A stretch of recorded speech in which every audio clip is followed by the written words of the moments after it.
Hello gorgeous, how are you doing? Welcome to another Fact Cow, another one for quite some time. And in this one we've got some stories on Australian money, how many times you need to have sex to be successful, James Charles, the James Charles and Tati drama, the Jeremy Kyle show, and a bunch of other stuff. So let's get straight into it. Okay, so first off, have sex 6 times in 6 days, says China's richest man, Jack Ma, who tells as reported in tells his Alibaba employees. If you may recall, Jack Ma is the advocate of the 996 plan, where you have to work from 9 till 9 every day, 6 days a week, at your workplace, at your job, and that's how you become successful, according to Jack Ma. Well, he's also now said, in the spirit of that, you also have to have sex 6 times for 6 days. According to a report in the Daily Mail, which is, a trustworthy source of news, China's richest man, Ma, gave this advice to his employees, which takes place on May the 10th every year. A day which is known as Ali Day in China, apparently. Is it?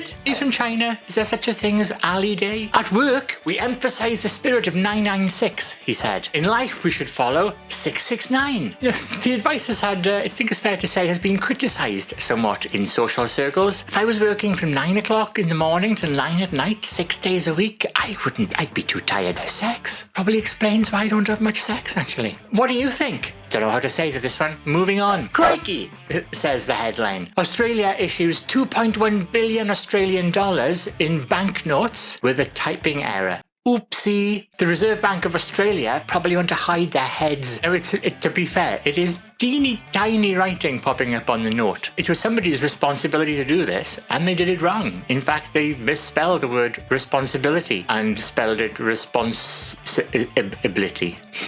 Pretty irresponsible, right? Haha, I'm here all week. And they said it'll all be fine in the next print run. All those notes will be fixed next year.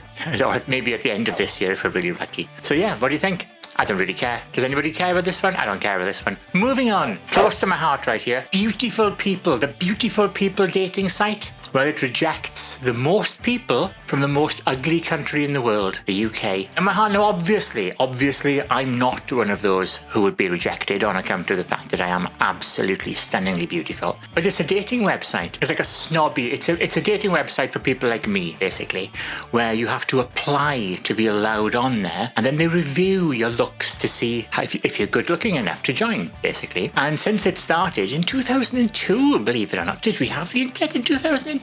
Really? The site has rejected 8.5 million people worldwide for not being attractive enough. Out of these 8.5 million people, which I'm not in that group, one nationality came over and over again, the UK. However, this is also tied with India, Russia, and the Philippines. So apparently, all you other mugs, you're all ugly. British men apparently are the worst. We've got a lack of grooming and their pub and lad culture in their lifestyle. Now then, a story that you can't have missed is the James Charles and Tati Westbrook drama. What else can I say other than drama? It's basically a story of how James Charles, a very, very popular and celebrated makeup vlogger, has lost millions of subscribers pretty much overnight. Well, over the last couple of days, he has lost millions. To sum this up, he's been a little bit of a naughty boy, and his best friend, or should I say his former best friend, Tati Westbrook. So Charles and Westbrook are basically beauty bloggers, and Charles is quite a young, he's a 19-year-old, up and coming, actually risen to fame very quickly, whereas Tati Westbrook's been around for quite some time. She's one of the oldest makeup influencers. Tati basically helped James Charles up. She really, really boosted him and, gave him loads of shout outs and really helped him launch his YouTube career. James Charles is quite open that he acknowledges her as kind of a mother, she really has helped James. Until at the Coachella Valley Music Festival, James Charles posted an Instagram story promoting a product. Now, the problem is Tati has a range of makeup products, and the product that James Charles promoted is a rival product to one of the ones that Tati herself sells. Tati wasn't too happy about this and basically recorded a 43-minute video saying why she was so disappointed in what James Charles has done. James Charles then apologized. That really wasn't accepted by anyone. And as is usual in this case, the internet went mental and basically took sides. You've got people on James Charles' side and you've got people on Tati's side. The long and short of it is James Charles has lost millions of subscribers. Tati has gained millions of subscribers. subscribers, and it's been reported on in the news, it's been reported on all kinds of YouTube channels just like this. Even Philip DeFranco and PewDiePie have jumped in on this one. It's been a massive story. My problem with all this is all these people loved James Charles right up until this week. He's gained millions of subscribers, and this stuff apparently is not a secret.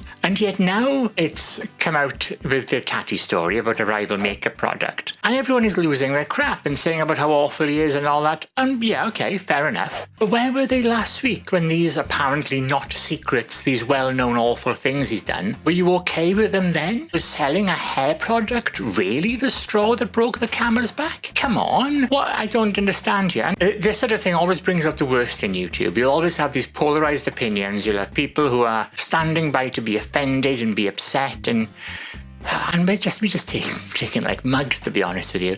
I don't know, what do you think? Over to you, leave your comments below. Finally, our final news story of the day. And it's a British one, which if you aren't from the UK, you may not have heard of. But we've got a show over here called The Jeremy Kyle Show. And it's basically one of these awful TV shows. It's just been cancelled, taken off the air forever, because one of its guests committed suicide a week after being recorded for the show. I don't know if there was a direct connection, but apparently there is. The TV show was getting 1 million viewers a day watching it, so it was a popular show. But unfortunately, the gentleman in question, Mr. Stephen Diamond, was the participant in a show. He went on.